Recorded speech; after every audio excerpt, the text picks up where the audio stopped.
Hello, welcome everyone. It's Professor Gray, and it's our 14th and final lecture week in our course. Congratulations, everyone. You've made it this far, and we're just about done. One more video lecture, and of course, our final exam over the next couple of weeks. Okay, so in today's lecture, I want to go over the homework from reading last week, and then we're going to do the post-tests together on the video or during the video, or do it as a class. I want you to do it in a sort of a test-like situation, so with a little time pressure and whatnot. It'll help prepare you for the final exam. After we're finished, I'll tell you a little more about the upcoming final exam as well. Okay, let's get right into it. Page 107, decisions. Actually, maybe 108 is a better page to look at right now.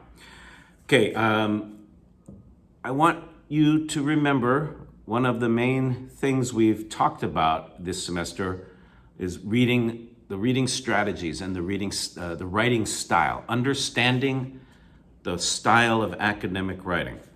When you look at this passage, decisions, one thing important to note is the introduction is really 2 paragraphs here. We've seen that before, where there's a first paragraph introduction where they give the background, the definition, and then the second introductory paragraph gives the thesis and the main point. A lot of writers will combine that into one paragraph, and some writers will divide it into 2 paragraphs. Either way, it's the introduction, whether it's 1 or 2 paragraphs, and the thesis statement comes at the end, here the end of the second paragraph. Okay, then after that, paragraphs 3, 4, and 5 talk about the different theories, the different approaches, and then the last paragraph sort of wraps it up, summarizes everything. So in fact, we see a very good example of academic writing here. And what I'm hoping is that in our class, you have learned the style of academic writing. So as a reader, you are better able to quickly notice the structure, find the key points, and so on. It'll help you, not only as a reader, but as a test taker, of course.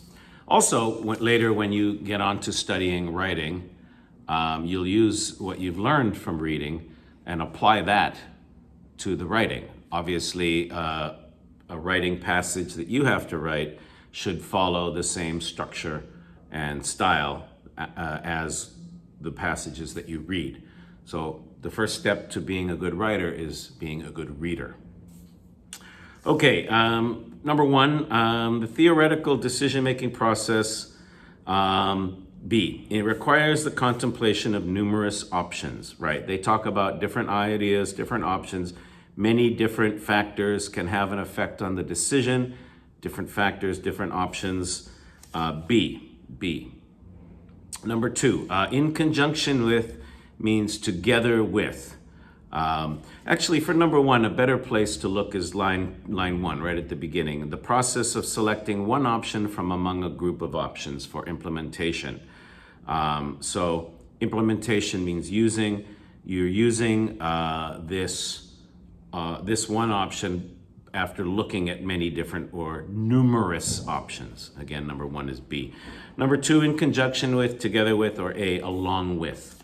To do something in conjunction means to join or do it together. A, along with. Number 3, okay, what do they list here? They list the nature of the problem, external forces, internal dynamics, and they also talk about determining the objectives, formulating options, evaluating strengths and weaknesses, and reaching a decision. Okay, evaluation of the problem, A, yes. Focusing on the objectives, yes. Objectives of the organization, B, yes. C, generation of options. Formulating means generating, making, creating. Okay, C, yes, therefore D, no. There's no talk of open-ended discussions. 3, A, yes, B, yes, C, yes, D, no. It's a negative question, except, therefore the answer is D. Open-ended discussions just means you can talk about anything. Okay, no, actually, this would not be open-ended. Open-ended means anybody, any question, any point, anything. No, this is a very sort of closed discussion on a specific topic. You're making a decision about one thing, so it's not open-ended. We're focusing on one thing here. Number 4, the key word in number 4 is the first word, additionally. That's the clue word. This means you're adding one more thing. And, one more, so it goes at the end. Here, in fact, it's D. When a decision must be made in a crisis situation, both stress and the speed at which events are progressing can have an effect, often a negative one, on the decision process. Okay, the key word again, additionally. One more thing. And here's one more point. And additionally, okay, adding one more at the end, D. Paragraph 5. This is the where we find our thesis statement. Now, paragraph 1 gives a very good background. What do we mean by decisions and decision making? What are the key points in decision making? What are the factors that go into a decision making process? And so on. But now we get to the actual crunch, the bridge, which will connect us to the rest of the passage. Diverse areas of study, different areas of study. Then the key here, analyses of decisions often emphasize one of 3 principal conceptual perspectives. A lot of big words there, but that just means theories. One of 3 theories, models on decision making. Though often the approach that is actually employed is somewhat eclectic. Eclectic means mixed. Number 5 is C. Okay, C. We often use this when we talk about art. Like I have an eclectic taste in music. It means I like many different styles of music. I like jazz, rock, classical, different styles. Some people have eclectic tastes in movies or art or anything like that. Okay, very different or mixed taste. Okay, so what's coming now are the 3 principal conceptual perspectives. Now you know, as a good reader, that this is our thesis statement. This is our bridge connecting us. And what is it connecting us to? 3 different models on decision making. Now, remember that number 3. That's a good number to remember. That's a signal number in an essay, because a good essay, a 5-paragraph essay, as we call it, this one is 6, but that's because there are 2 introduction paragraphs. In your basic 5-paragraph essay, like the one you would write for TOEFL, you have your introduction and your conclusion, and then the 3 in the middle are the 3 main points of support in the body. Therefore, 3 main points. Here we have 3 models. 3 models, so each body paragraph will focus on one of those models. Understanding this obviously makes you a better and faster reader, and of course, by following the structure, you're able to read faster and understand better. Number 6, least likely. This is a negative question, okay? Least likely to is very much like not or except, okay? And it's B. No, there's no random fashion. It's very systematic. It's very planned. Do this, do this, do this, do this. That's not random. That's part of a clear plan. Okay, A, yes, C, yes, and D, yes. Ponder means consider. It means the same thing as consider. Think about. Number 7, B, the best option. That one I think was pretty clear. Number 8, a satisfier, one who, Now look before it. A variation of the rational actor model is a decision maker who is what? A decision maker who is a satisfier. What is this? This is it's like a rational actor, but it's different, okay? A variation, so it's not the same. Similar, but not the same. So it's contrasting, different to a rational actor, A. Number 9, now notice the start of the paragraph here. A second perspective. Look again at the start of paragraph 3. In the oldest of the 3 approaches, notice the connection to the bridge. 3 principal conceptual perspectives.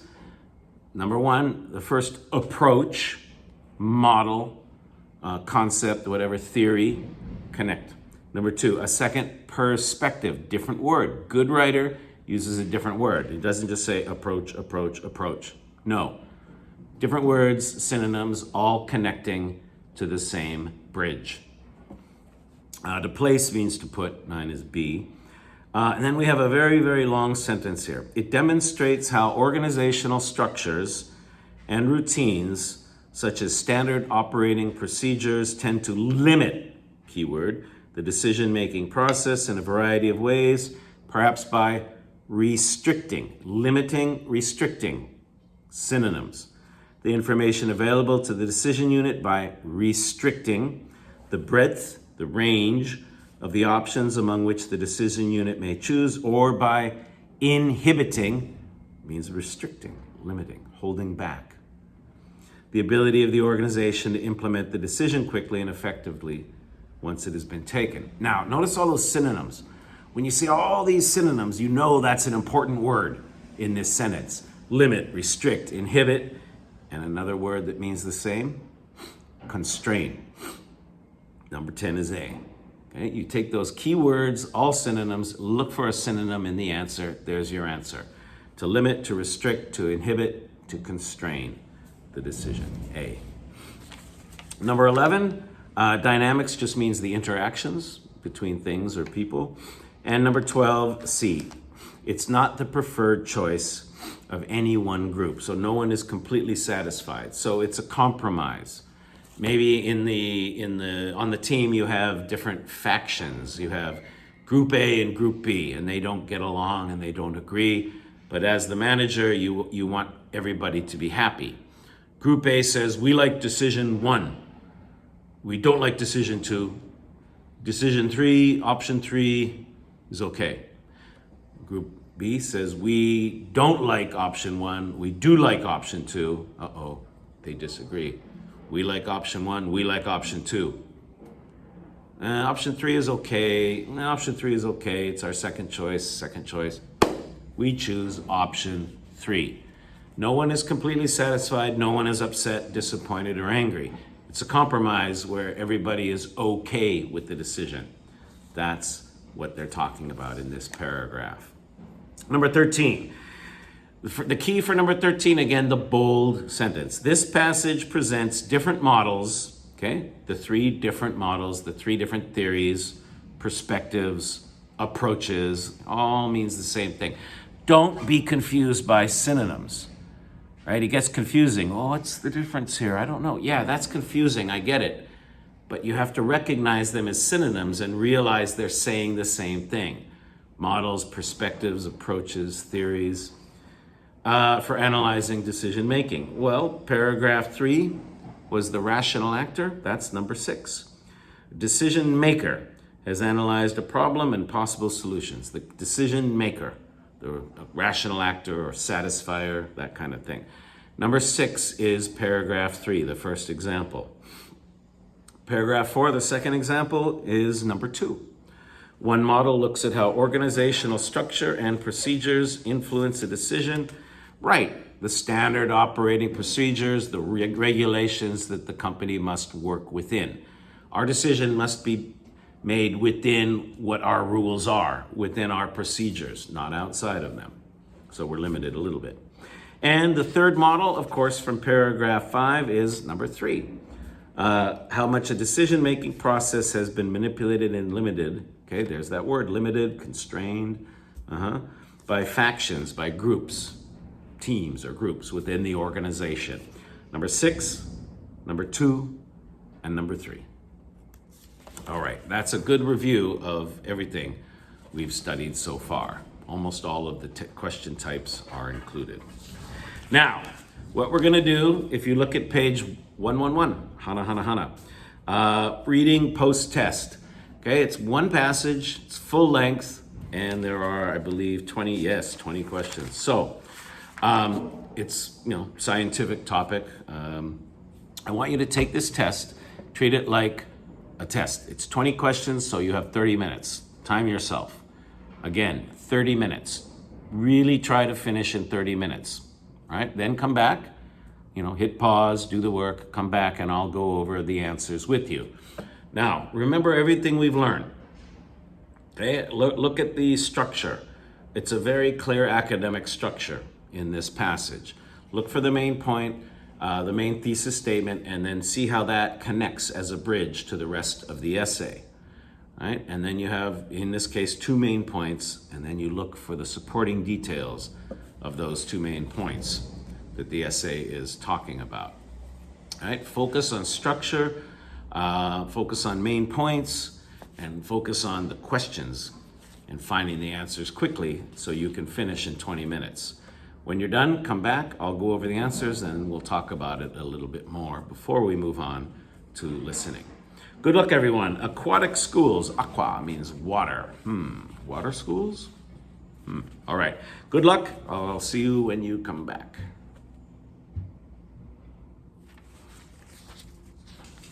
Okay, let's see how we did. Aquatic schools, of course, fish swim in schools. So aqua means water, like aquarium or aquarius. It's from Latin. And these are schools of fish. Fish, of course, travel together. Many fish, not all fish, but most fish do in groups, which are called schools. And who does? Particularly, especially smaller fish. That's good to know. So smaller fish, more common than bigger fish, moving in tight formations. Okay, formation is like a shape or a size, often with the precision, the exactness or perfection of the most highly disciplined military unit on parade. Now, when you read that about military unit, in your mind, you see a video of soldiers marching perfectly together. Okay, we've all seen that. Maybe you've experienced that in your own life, but you've certainly seen it in a movie or a newscast. Soldiers marching perfectly together. So number 1 is C. In your mind, you have this video or picture or mental image, mind picture of a school of fish perfectly, okay? Perfectly moving together. Number 1 is C. Number 2 is B. Hordes is masses, okay? It's not shapes, okay? Synchronized hordes. It's the shapes don't move in a synchronized way.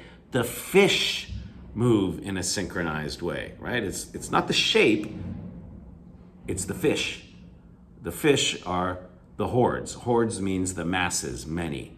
Right? Hordes, big group of fish moving together. Big school of fish synchronized perfectly together. Number 2 is B. Number 3, okay, what does it say at the end? Look at the last sentence here. Though this behavior is quite a regular, familiar phenomenon, occurrence, there is much that is not completely known about it, the schooling behavior. So much that is not known. We, humans, science, scientists, people, whatever, we don't know much.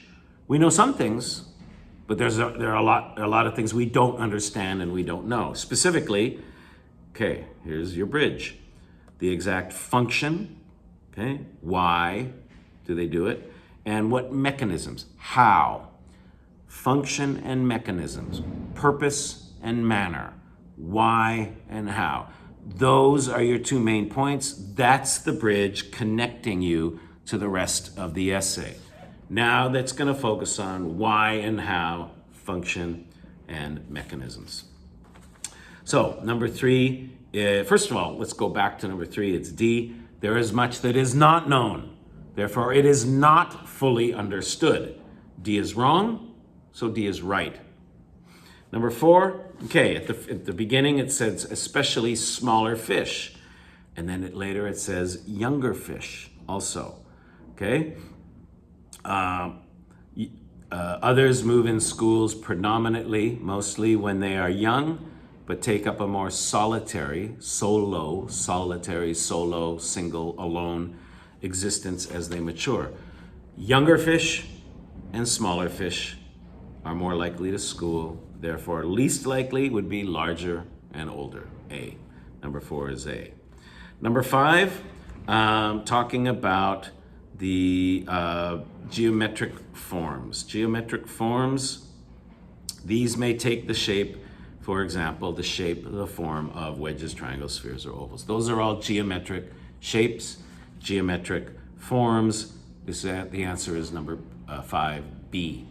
Okay, notice how before 5b, others move in starkly, very open, noticeable, easy to see, geometric forms. These forms may take the shape, for example, of mo, mo, mo, mo, mo.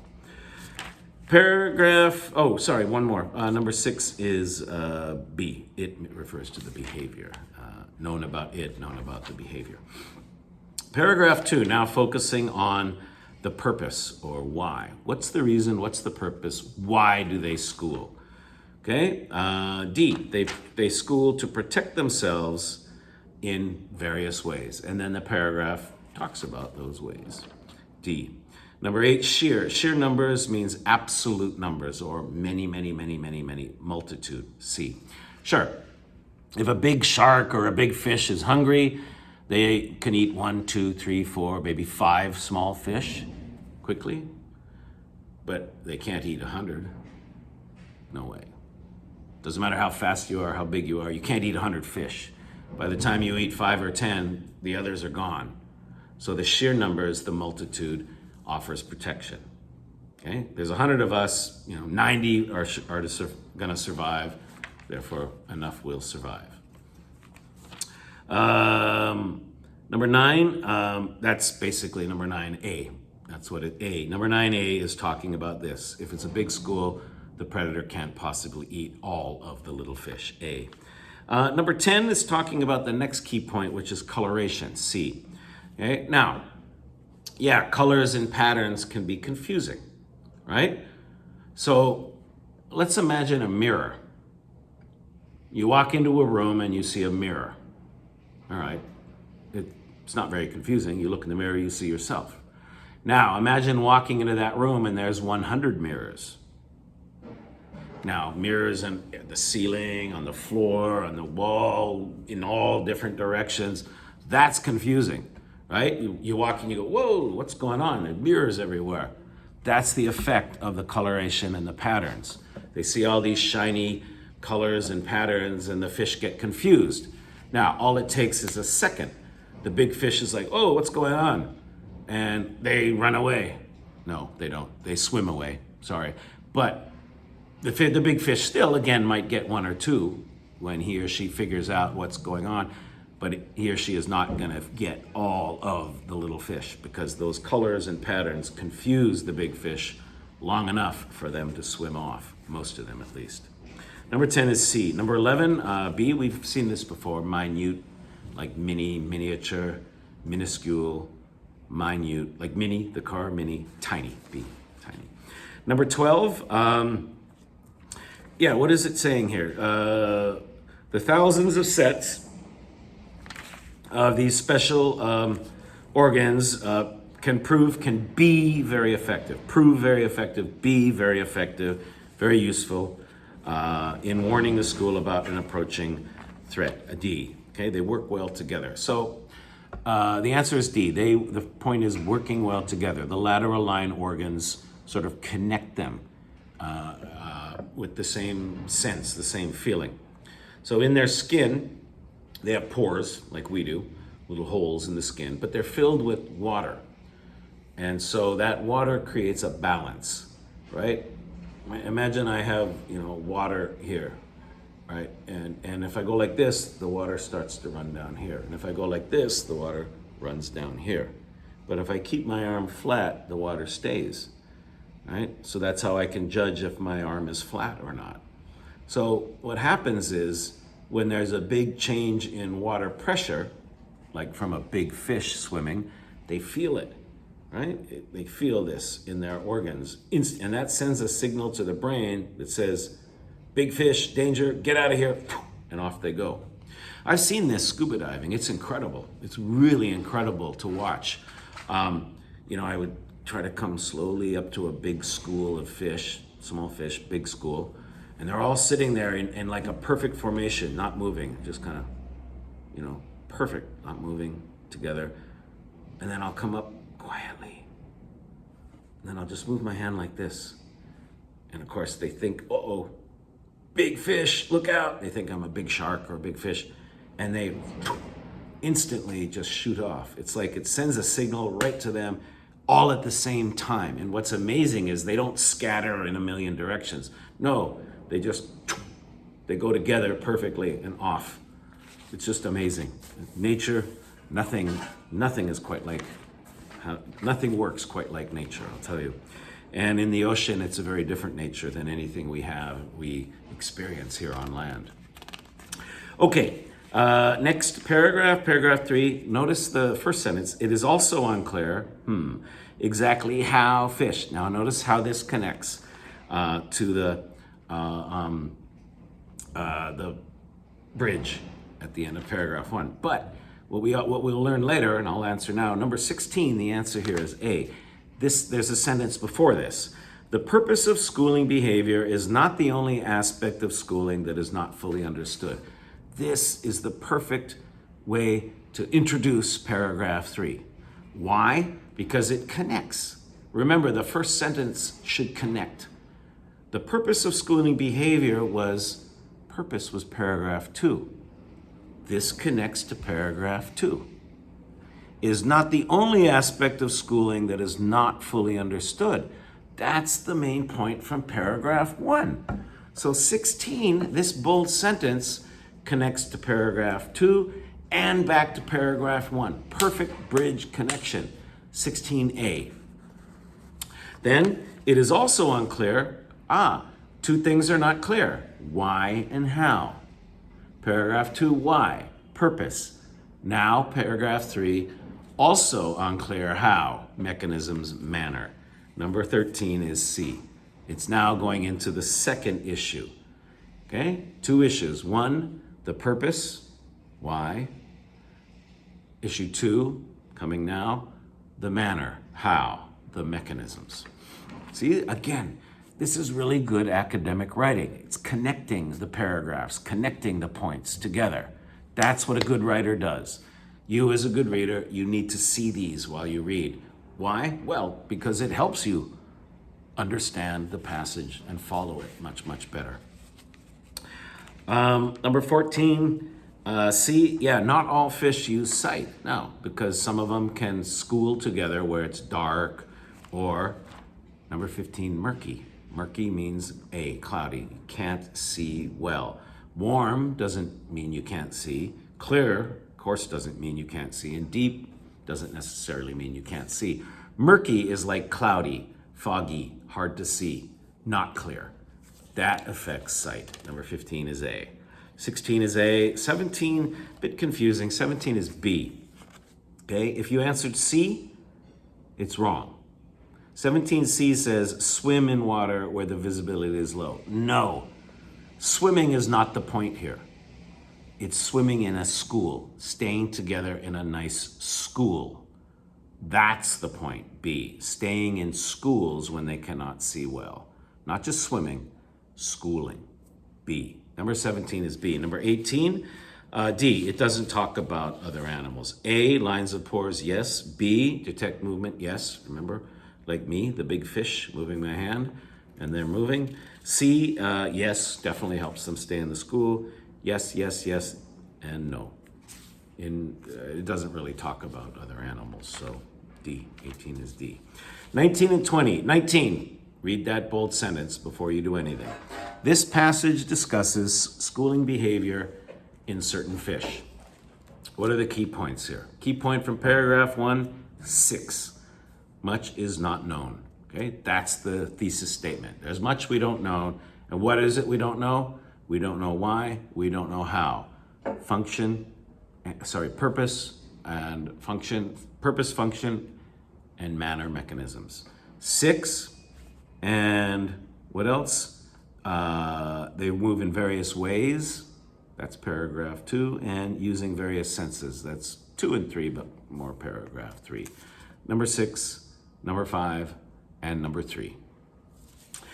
Question 20, purpose. What is purpose? The function. Why? Okay, paragraph 2. What are the points here? Number 1, coloration. Remember, like the mirrors. Okay, coloration provides protection. Number 5, sheer numbers, multitude. Large numbers provide protection, and the lateral sense organs provide protection. 1, 5, 7. Hypotheses related to manner. This is paragraph 3. Notice how number 20 gives you the structure. Okay, purpose, manner. Paragraph 2, paragraph 3. And about manner, number 2, lateral sense organs enable them to school. And number 6, sight enables them to school. But not only sight, because they can swim in dark, murky water too. That explains number 2, the lateral sense organs. Notice how 1, 5, and 7 are similar. Provide protection, provide protection, provide protection. They're connected. That's a clue. Number 2 and 6, enable fish to school. Sight enables fish to school. Similar, connected. Notice these connections. They help you answer the question. Number 3 and number 4, no, we don't use 3 and 4 here. Coloration doesn't enable fish to move.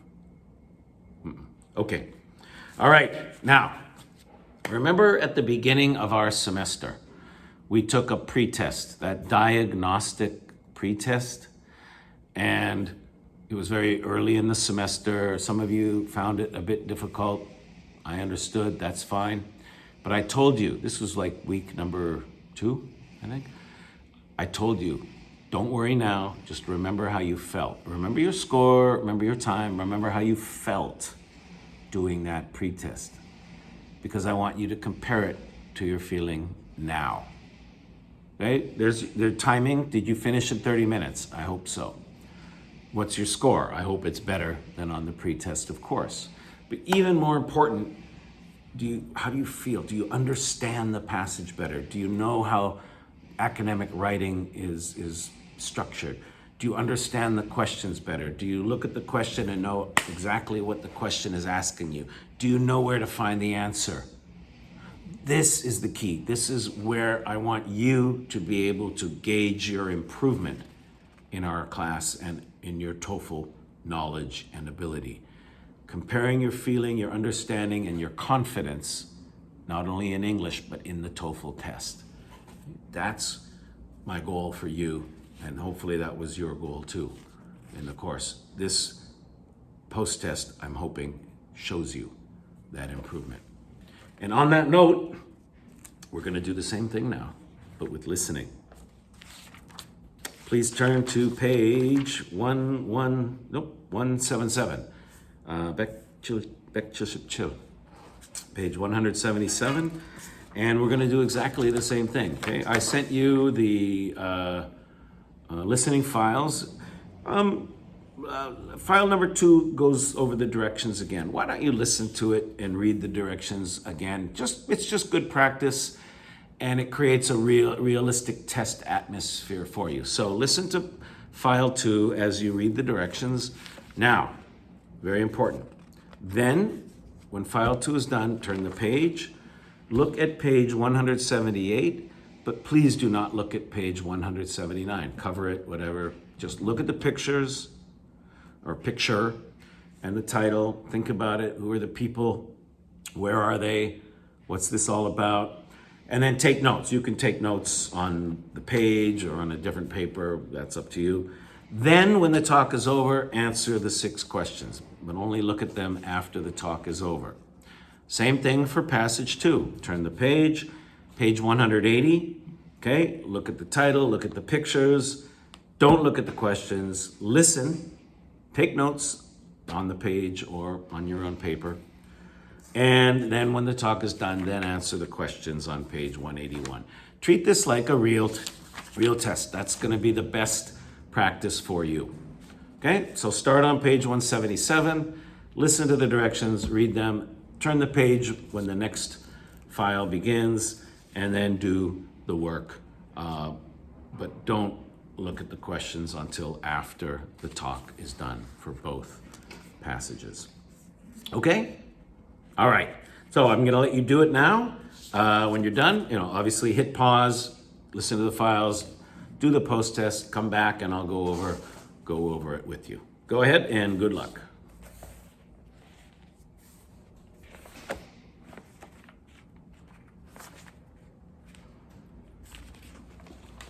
Okay, welcome back, everyone. The scripts here begin on page 599. Ubek Kushipgu. Okay, first one, music project. We have a professor on the left, the man, and a student on the right, the woman, and she's consulting with her professor. Now, always listen carefully at the beginning. Why is she there? Well, there's something about a music project. That's the key point here. But what's the problem? Why is she there? The professor didn't ask her to come.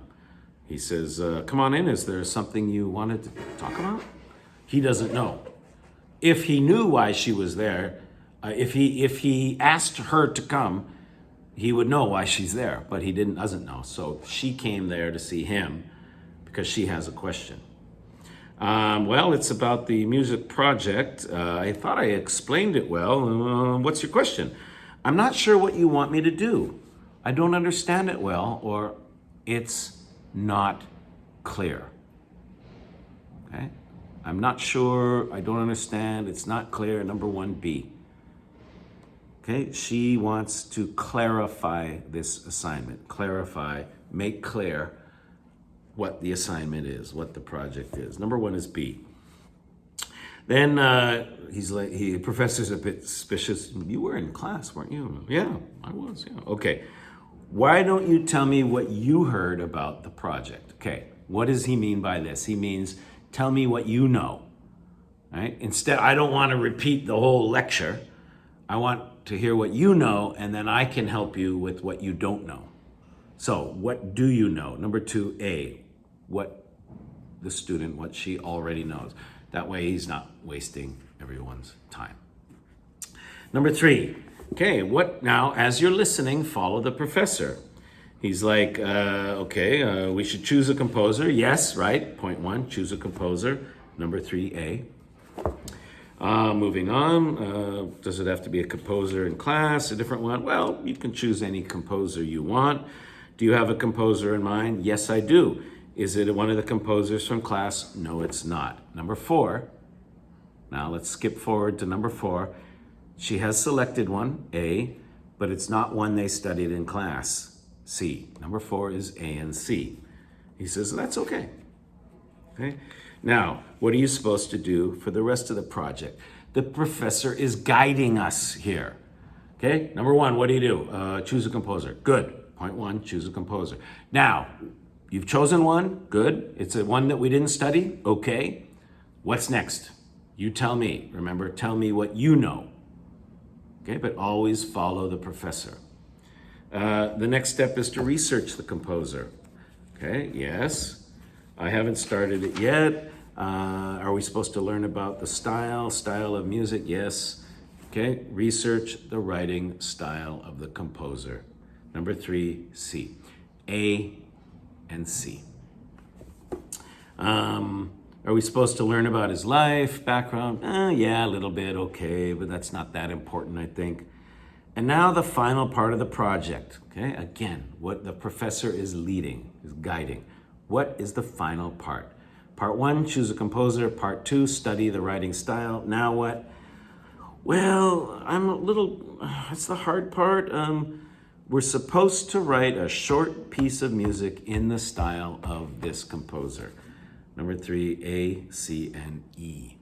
Writing a piece of music in, it should say the style. There's a mistake here, not he style.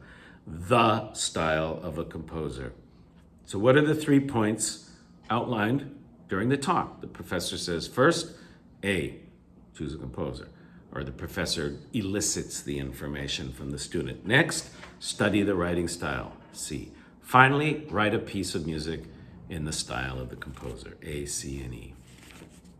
But the important thing here is to learn how to pull that out from the passage as you listen. Okay? Who's running this conversation? The professor is. So follow the professor.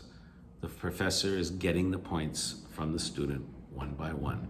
Obviously, those are the key points. And that's why the student is there. Number 5 is very confusing. The answer is C.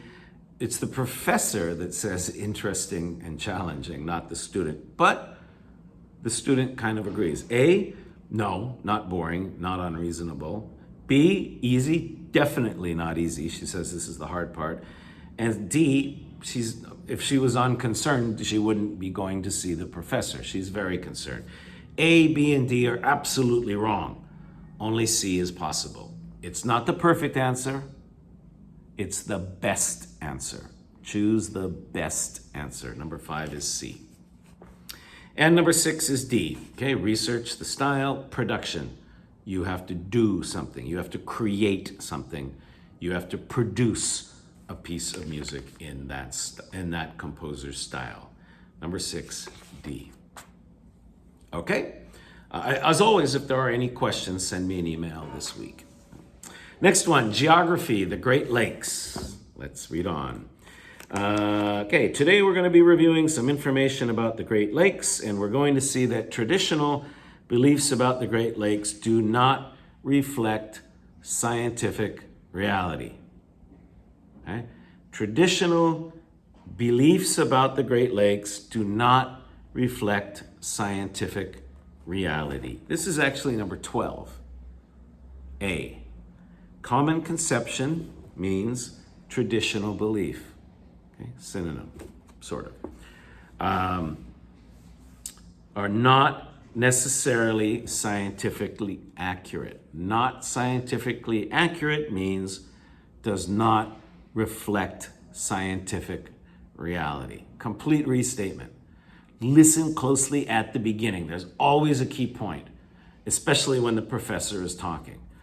She says exactly 12A. Number 12, the answer is A. So what's the main point here? Well, when you listen, you learn that really Lake Superior, scientifically, is not the biggest Great Lake. Number 7 is A. When you look at the map, picture 2, or any map, and you look, you say, oh, Lake Superior is the biggest lake. Sure, 1, 2, 3, 4, 5. Which one is biggest? Lake Superior, done. But really, Michigan and Huron are one big lake.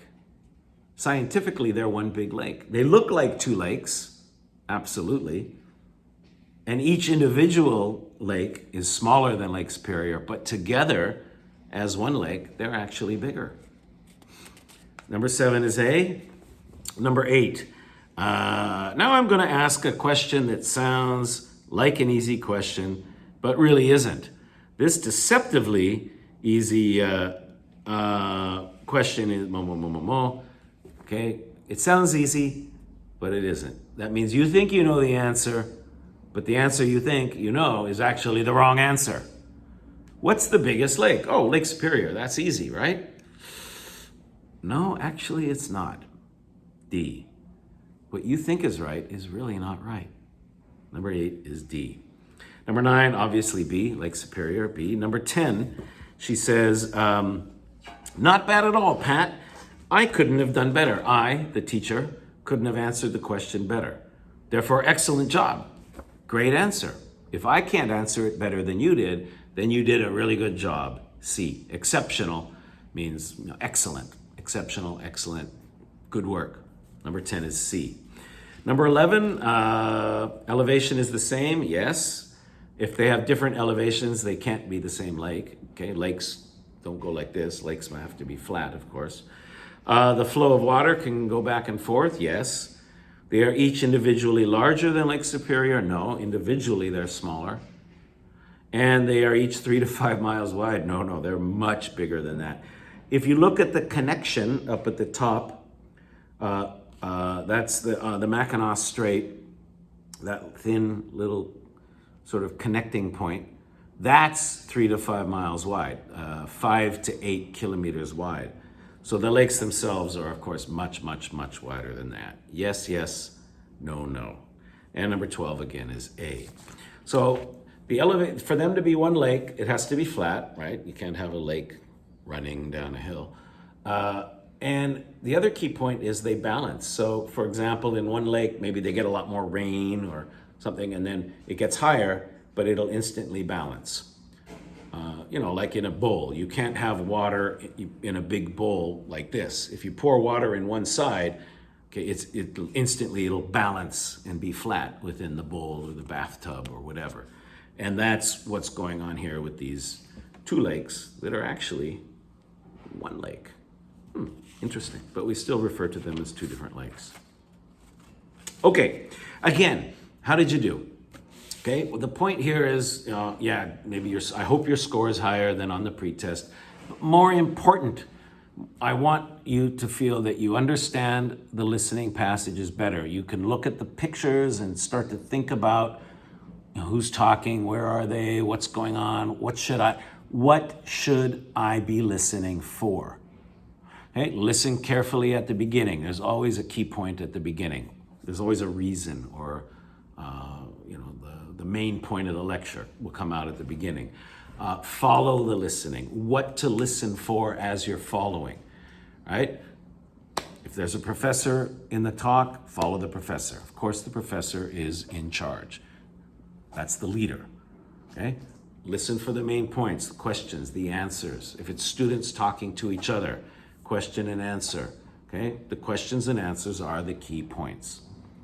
Listening is all about knowing what to listen for, what notes to take, taking good notes, predicting possible questions. You can do that better now because you know what the questions are. You know the question types.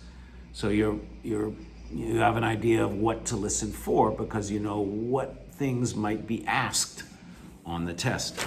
That's what I want you to know. That's how you build confidence, not only in your listening and your English, but also your TOEFL. So, have you improved? I hope so. That was my goal for you also with listening. On the final test, in class, yes, a couple of you asked, can you bring paper? Yes, of course you can bring. I'm not going to give you any spare paper. You must bring your own. If you want to take notes on your own paper, you can. You can also take notes on the test paper. Of course, I will give you that. I will bring all the listening materials. All you have to do is bring yourself, paper if you want, pen, pencil, of course. You can bring some water, whatever, if you want to drink during the test. That's fine. And be sure you're on time. Come here a few minutes early. The test will take maximum 1.5 hours, maximum. We'll start with the listening, and we'll start with the listening, and then finish with the reading. Yeah, you guys have done a great job this semester. It hasn't been easy. The last 1.5 years has been difficult for all of us, teachers, professors, students, everybody. We've all done the best we can. I know you have, and I appreciate that you've stayed with us. You've stayed with me, our course, you've done the work, and that's really all I can ask from you. The final exam will be comprehensive. It will cover everything we've studied in both sections. There will be 4 reading passages. One will be a passage that comes from the book that you've already studied, with maybe a couple of different questions. 3 will be new, and of those 3 new ones, 1 will be completely comprehensive, full length, with 13 questions, like a TOEFL passage. The other 3 will be a little bit shorter, not full length. Again, you should review everything. Same thing with listening, review everything. There will be 3 listening passages, and they will be comprehensive. 1 of them will be a passage we've already studied, and 2 will be new. All right? And they'll all be full-length TOEFL listening passages. Okay, just do your best. Okay, do your best on the final test. I'm gonna be as generous as I can with grading. I'll tell you that now. All of you, I think in this circumstance, I've always tried to be as fair and generous as possible because the situation is not great and it's not completely fair to the students. And I admit that. But of course, it's nobody's fault. It's just the way it is. So I'm trying to be as fair as I can to you. The final grades, again, attendance and participation is really important. Getting your work done, emailing me, and so on. That's really what it's been all about, and you've done a great job with that. Okay, come to the test. Don't be nervous. Don't worry too much. Just do your best. Students have a tendency to think about everything they don't know. Oh, I don't know that. That just interferes with what you do know. What you don't know doesn't help you on a test. What you do know helps you. So when you get here, focus on what you do know. And before you get here, make sure that you do know as much as possible. That's where reviewing, preparing, studying, that's where that comes in. Build up a strong knowledge base and then focus your energy on what you know, because that will help you during the exam. I'm excited to see all of you. I'm really happy that the school is letting us do the test in class. Just bring a mask. We have hand sanitizer. Don't worry. The classroom is big. There's plenty of space. Everything is fine. Just come, do your best, and don't forget to say hi to your teacher. And I look forward to seeing all of you very soon. Study hard.